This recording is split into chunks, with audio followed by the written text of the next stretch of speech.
Zondag stond Boshuizen in het teken van de dag van de begraafplaats.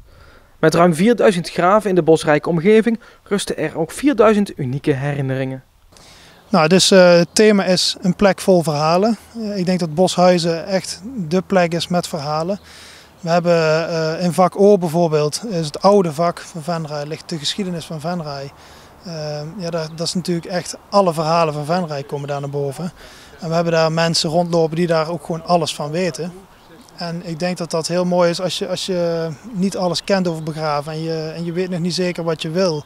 Dan is dat denk ik heel mooi om daar gevoelens te krijgen en ook een keuze te kunnen gaan maken. En zo hebben we ook alle facetten hier op de begraafplaats proberen we in het licht te zetten. Dus we hebben ook het islamitische gedeelte, waar mensen uit de islamitische gemeenschap hun woordje doen en vertellen van nou, hoe gaat dat in zijn werk. En ik denk dat dat ook, je ziet er steeds meer multiculturele samenleving en dat is ook iets wat mensen zich afvragen, nieuwsgierig naar zijn. Vandaag proberen we tijdens het weekend van de begraafplaats mensen te laten zien wat bij begraven komt kijken. En dan vooral bij onze mooie begraafplaats. Middels wat ontspannen dingen, zeg maar. Op de kindergraven waar we nu zijn is een verhalenverteller. En er is muziek op de begraafplaats. Er is gelegenheid voor een kopje koffie of thee. En het mooie vak O met alle historische monumenten. Daar lopen vrijwilligers rond die daar van alles over weten te vertellen. Over de rijke historie van het vak O. En rust taboe over de dood. Voor uitvaartverzorging Briensveld biedt een dag als deze de kans om dit vaak lastige onderwerp bespreekbaar te maken en de mogelijkheden van het afscheid te laten zien. Want we vinden vaak dood toch nog wel heel eng. Door dat juist transparanter te maken en ook meer in het leven te brengen, leren we om misschien alvast na te denken over onze eigen dood. En daar een invulling aan te geven die bij ons past. Wat bij Briensveld heel belangrijk is en waar enorm veel aandacht aan besteed wordt, is eigenlijk om het afscheid dusdanig te maken dat de nabestaanden met een mooie herinnering verder kunnen leven.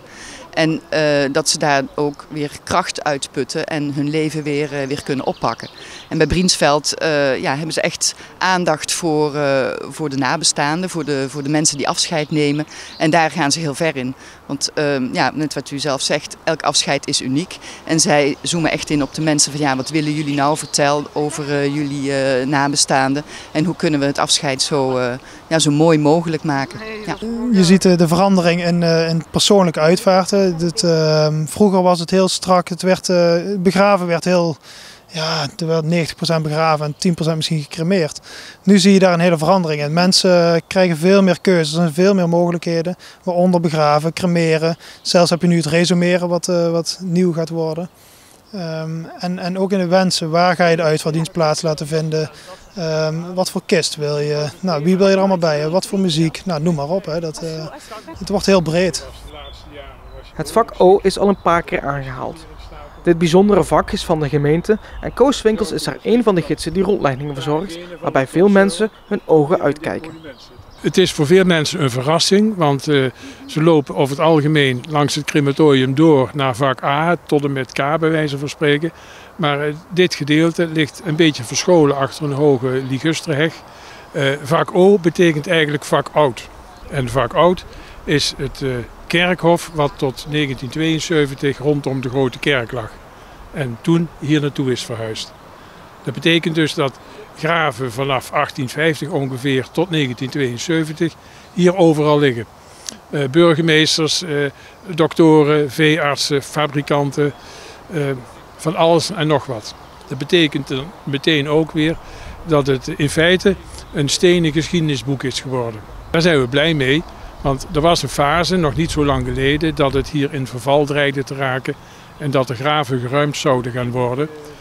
Gelukkig is men ten gemeentehuize wijs en heeft men gezegd vanaf geloof begin van dit jaar, hier komen geen bijbegravingen meer bij, dit bewaren we zoals we het hebben.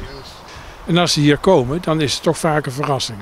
En ik merk dat ook als we hier rondleidingen geven, het hele jaar door. Vooral als je oude Venrayers bij je hebt, is dat hartstikke mooi, want je kunt van weerszijden elkaar voeden en tips geven van, oh, dat is Bert Brooi. En kijk, daar hebben Sinterklaas. En daar ligt Thijs Pek. En zoiets. Nou, dat is hartstikke leuk. Vak O en de begraafplaats zijn dagelijks van 7:30 's ochtends tot zonsondergang te bezoeken.